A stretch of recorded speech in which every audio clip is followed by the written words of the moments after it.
line that people try to put together when it comes to celebrities. But she also sat down with Andy. I saw that as well. Yes.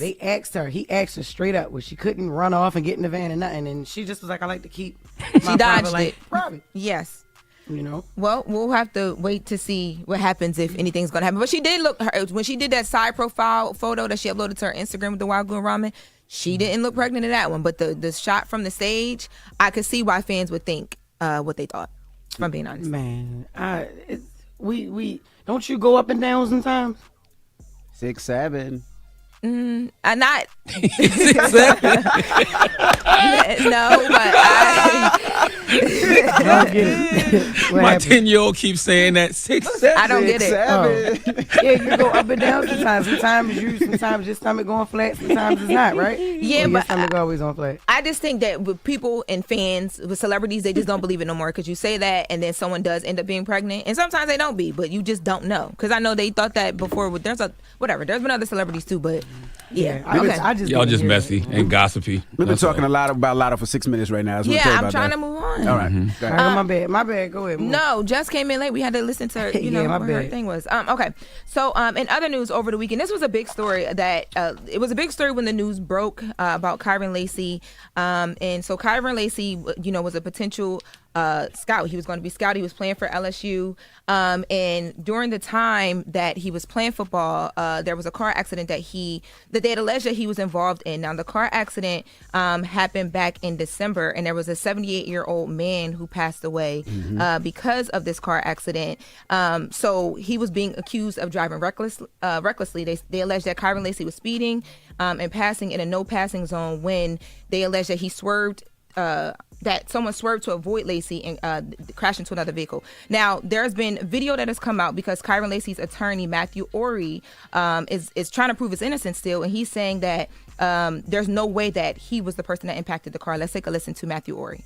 Sort of describe the video for our audience, what you've seen in the video. Yeah, so what you'll see is in the top left of the screen, you're going to see multiple cars just making their way south to Thibodaux, coming from Vacherie. At some point in time, you're going to see the collision, which we're going to know is vehicle number 2 from oncoming traffic colliding with the vehicle of Mr. Hall. You will see another vehicle come to a stop, and then you'll see Kyren Lacy come to a stop. It looks like the impact happens, and then Kyren Lacy is behind him. How far away was he from there? Kyren Lacy did, in fact, pass 4 cars. There's no disputing that. However, he was back in his lane of travel, 92.3 yards, back in his lane, behind Mr. Hall. At the time of impact, he's 72.6 yards behind the vehicles at the time of impact. Keyword, behind the vehicles. That is not how this story was ever painted. Never.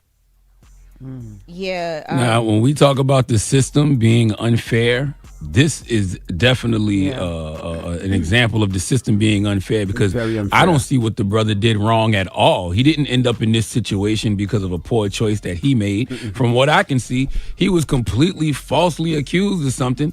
And now that young man is no longer with us because he committed suicide before his court date. Yes, this is an unfair situation. Yeah. Yes, and that was a lot of the sentiments that I saw people expressing. When his attorney's interview aired, because back in April when he committed suicide, people were having the conversation about just him feeling everything that was brought because there was so much conversation around this and what was he was accused of. And there's also conversation too because there is also now video of a man who was trying to provide a statement that potentially could have cleared Kyren that police ultimately rejected and didn't use. Now the police have the police was coercing him, they said. Yeah. They said the police was coercing the witness to say something else. Yeah, so the police have released a statement in response to this, and they say, following the crash, LSP conducted a detailed investigation with the assistance of crash reconstruction experts and with all available information at the time. Investigative findings revealed that Mr. Lacy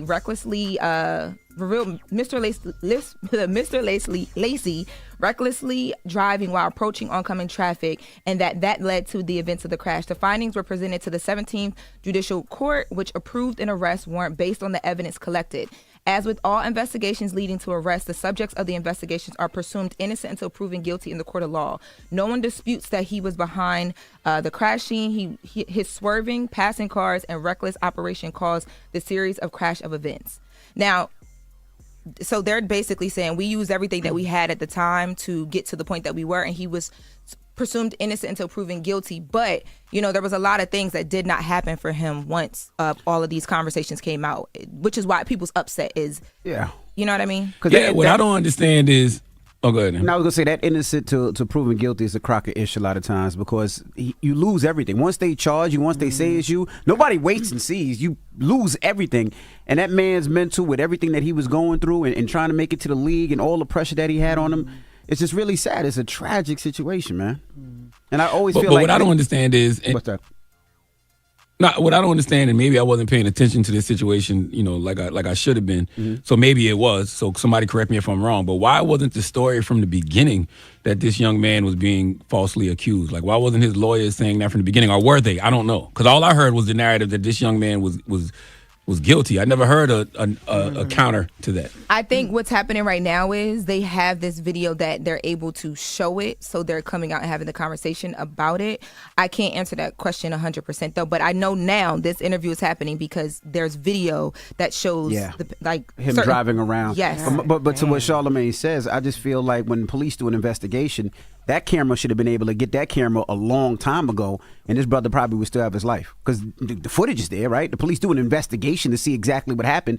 Why they didn't get that camera and that footage months ago to save their brother's life? Yeah, and so and also too, I want to make mention when we talk about like what didn't happen for him. So at the time, you know, Kyren Lacy was largely viewed as an NFL prospect, but his name wasn't on the list of players that were invited to the NFL scouting combine when that was released in mid-February, which was a month after his arrest. Damn, yo. So now what happens to the cops that coerced him? They're gonna have to fight it out in court, and you know, see what's going to be proven true by actual court and what's not. So sad. Well, again, rest in peace to that brother and condolences to his family and friends. It's just tragic, man. It is very, very sad. Bernie, man. Yeah, definitely.